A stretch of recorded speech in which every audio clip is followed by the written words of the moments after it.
ನೀವೇನಾದರೂ ಹಿಮವದ್ ಗೋಪಾಲ್ ಸ್ವಾಮಿ ಬೆಟ್ಟ ನೋಡಬೇಕು ಅಂತ ಪ್ಲಾನ್ ಮಾಡ್ತಾ ಇದ್ರೆ ಕ್ಯೂ ಅಲ್ಲಿ ನಿಂತ್ಕೊಳ್ಳೋಕ್ಕೆ ರೆಡಿ ಆಗ್ಬಿಡಿ. ನಾವಂತರೂ 1.5 ಗಂಟೆ ಕ್ಯೂ ಅಲ್ಲಿ ನಿಂತ್ಕೊಂಡಿದ್ವಿ. ಎಕ್ಸ್ಪೆಕ್ಟ್ ಮಾಡಿರಲಿಲ್ಲ, ಇದು 3ನೇ ಸರಿ ನಾವು ಬರ್ತಾ ಇರೋದು. ಬಟ್ ಈ ಟೈಮ್ ಏನಕ್ಕೋ ಗೊತ್ತಿಲ್ಲ, ತುಂಬ ಅಂದರೆ ತುಂಬ ಜನ ಇದ್ರು. 2 ಕಿಲೋಮೀಟರ್ ಅದಕ್ಕಿಂತ ಜಾಸ್ತಿನೇ ದೊಡ್ಡ ಕ್ಯೂ ಇತ್ತು. ಸೊ ನಾವು ಕಾರಲ್ಲಿ ಬರ್ತಾನೆ ನಿಶ್ಚಿತ್ ಕೆಳಗೆ ಇಳ್ಕೊಂಬಿಟ್ಟ, ನೀವು ಕಾರ್ ಪಾರ್ಕಿಂಗ್ ಮಾಡ್ಕೊಂಬನ್ನಿ, ನಾನು ಕ್ಯೂ ಅಲ್ಲಿ ಇತ್ಕೊಂತೀನಿ ಅಂತ. ಸೊ ಬ್ರೇಕ್ಫಾಸ್ಟ್ ಕೂಡ ಆಗಿರಲಿಲ್ಲ. ಕಿರಣ್ ಬ್ರೇಕ್ಫಾಸ್ಟ್ ಎಲ್ಲ ಮುಗಿಸ್ಕೊಂಡು ಆಮೇಲೆ ಬಂದರೂ ಕೂಡ ಒಂದು ಸ್ವಲ್ಪನೇ ಮುಂದೆ ಹೋಗಿತ್ತು, ನಿಶ್ಚಿತ್ ಅಲ್ಲೇ ಇದ್ದ. ಸೊ ನಾವು ಕೂಡ ಜಾಯ್ನ್ ಆದ್ವಿ, ಒಂದಷ್ಟು ಸ್ನ್ಯಾಕ್ಸ್ ಕೂಡ ತೊಗೊಂಡ್ವಿ, ತಿನ್ಕೊಂಡ್ವಿ.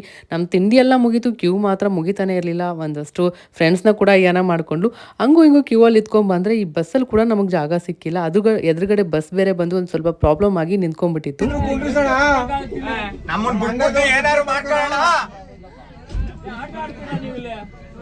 ಮಂಡ್ಯದವ್ರು ಕೂತ್ಕೊತಾರೆ ಟಾಪ್ ಮೇಲೆ ಕುಂಡ್ರಿಸೋಣ. ಸೊ ನಿಂತ್ಕೊಂಡೇ ಬಂದ್ವಿ, ಆಲ್ಮೋಸ್ಟ್ ನಿಂತ್ಕೊಂಡೇ ಇದ್ದೀವಿ. ಅದು ಬಸ್ ಬೇರೆ ಪ್ರಾಬ್ಲಮ್ ಆಗ್ಬಿಟ್ಟಿತ್ತು, ಎದುರುಗಡೆ ಬಂದಿರೋ ಬಸ್ ಏನೋ ಆಗಿತ್ತು ಅಂತ ಅದರಲ್ಲಿರೋ ಜನನೆಲ್ಲ ನಮ್ಮ ಬಸ್ಸಲ್ಲಿ ಹತ್ಸಕ್ಕೆ ಸ್ಟಾರ್ಟ್ ಮಾಡಿದ್ರು. ಹಂಗೆ ತಳ್ತದ್ರೆ ಹಿಂದೆ ಹೋಗ್ತಾ ಇದ್ದೀವಿ, ಒಂದು ಒಳ್ಳೆ ಕುರಿ ಥರ.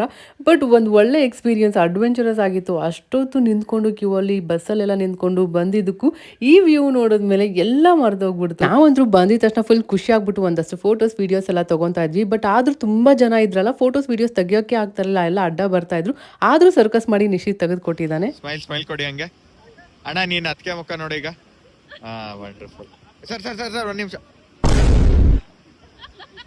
ಒಟ್ಟಿನಲ್ಲಿ ಫೋಟೋಸ್ ವೀಡಿಯೋಸ್ ಎಲ್ಲ ತುಂಬ ಚೆನ್ನಾಗಿ ಬಂದಿದೆ. ಎಲ್ಲ ಕ್ರೆಡಿಟ್ಸ್ ನಿಶ್ಚಿತಿಗೇನೆ. ಸೊ ನಾವಂತರೂ ತುಂಬ ವೆದರ್ನ ಎಂಜಾಯ್ ಮಾಡ್ತಾ ಇದ್ವಿ. ಈಗನಾಗೆ ನಾನು ಸ್ವೆಟರ್ ತೊಗೊಳ್ಳೋದು ಮರ್ತೋಗ್ಬಿಟ್ಟಿದ್ದೆ, ಇಟ್ಟಿದ್ದೆ ಬಟ್ ಮಿಸ್ ಆಗಿಬಿಟ್ಟಿದೆ. ಹಾಗಾಗಿ ನಿಶ್ಚಿತ್ ಅಂದ್ಬಿಟ್ಟು ಅದನ್ನೇ ಫುಲ್ ಕವರ್ ಮಾಡಿಬಿಟ್ಟಿದ್ವಿ.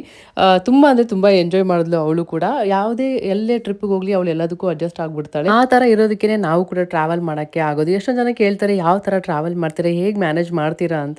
ಬಟ್ ಗೊತ್ತಿಲ್ಲ, ಅವಳಿಗೆ ಮೊದಲಿಂದನೂ ಅಭ್ಯಾಸ ಆಗಿಬಿಟ್ಟಿದೆ. ನಾವು ಅವಳು 3 ತಿಂಗಳಿಂದ ಟ್ರಾವೆಲ್ ಸ್ಟಾರ್ಟ್ ಮಾಡಿದ್ದೀವಲ್ಲ, ಸೊ ಅವಳು ಆರಾಮಾಗಿ ಅಡ್ಜಸ್ಟ್ ಆಗಿರ್ತಾಳೆ, ಎಲ್ಲದೂ ಎಂಜಾಯ್ ಮಾಡ್ತಾಳೆ. ಸೊ ಫೈನಲಿ ಒಳಗಡೆ ಬಂದ್ವಿ. ಒಳಗಡೆ ಬಂದರೂ ಕೂಡ ದರ್ಶನಕ್ಕೆ ಕ್ಯೂ ಎಲ್ಲ ಆಯಿತು. ಹಾಗೆ ಬಿಸಿಲು ಕೂಡ ಸ್ವಲ್ಪ ಲೈಟಾಗಿ ಸ್ಟಾರ್ಟ್ ಆಯಿತು. ದರ್ಶನ ಎಲ್ಲ ಮುಗಿಸ್ಕೊಂಡು ಆಚೆ ಬಂದು ಕುತ್ಕೊಂಡು ನೋಡಿದ್ರೆ ದೂರದಲ್ಲಿ 2 ಆನೆ ಮೇಯ್ತಾ ಇತ್ತು ಕ್ಯೂಟಾಗಿ. ಸೊ ಅದು ಕೂಡ ಝೂಮ್ ಹಾಕಿ ಒಂದಷ್ಟು ವೀಡಿಯೋಸ್ ಎಲ್ಲ ತೊಗೊಂಡು ಒಂದಷ್ಟು ಟೈಮ್ ಸ್ಪೆಂಡ್ ಅಲ್ಲಿ ಮಾಡಿ ರಿಟರ್ನ್ ಹೋಗ್ತಾ ಇದ್ವಿ. ಹೋಗ್ಬೇಕಾದ್ರೆ ಎಲ್ಲ ಕಂಪ್ಲೀಟ್ ಚೇಂಜ್ ಆಗ್ಬಿಟ್ಟಿದ್ವಿ ವೆದರ್ ಮಾತ್ರ. ಹೋಗ್ಬೇಕಾದ್ರೆ ಬಸ್ಸಲ್ಲಿ ಸ್ವಲ್ಪ ಭಯ ಆಯಿತು. ಎದುರುಗಡೆ ಬಸ್ ಎಲ್ಲ ಬರ್ತಾ ಇತ್ತಲ್ಲ, ಸೈಡಿಗೆ ಸ್ಟಾಪ್ ಮಾಡಿ ಹಂಗೂ ಹಿಂಗೂ ಕರ್ಕೊಂಡು ಕೆಳಗಡೆ ಬಂದರು. ಇನ್ನು ಬಂದಮೇಲೆ ಡಬಲ್ ಆಗ್ಬಿಟ್ಟಿತ್ತು ಜನ, ಕ್ರೌಡ್ ಮಾತ್ರ. ಸೊ ಹಂಗೂ ಹಿಂಗೂ ನಮ್ಗಂತೂ ಆಯ್ತಲ್ಲ ವಿಸಿಟ್ ಅಂದ್ಬಿಟ್ಟು ಅಲ್ಲಿದ್ದ ರಿಟರ್ನ್ ಮನೆಗೆ ಹೋದ್ವಿ. ಫುಲ್ ವಿಡಿಯೋ ಯೂಟ್ಯೂಬಲ್ಲಿ ಇರುತ್ತೆ, ಒಂದ್ಸರಿ ಚೆಕ್ ಮಾಡಿ.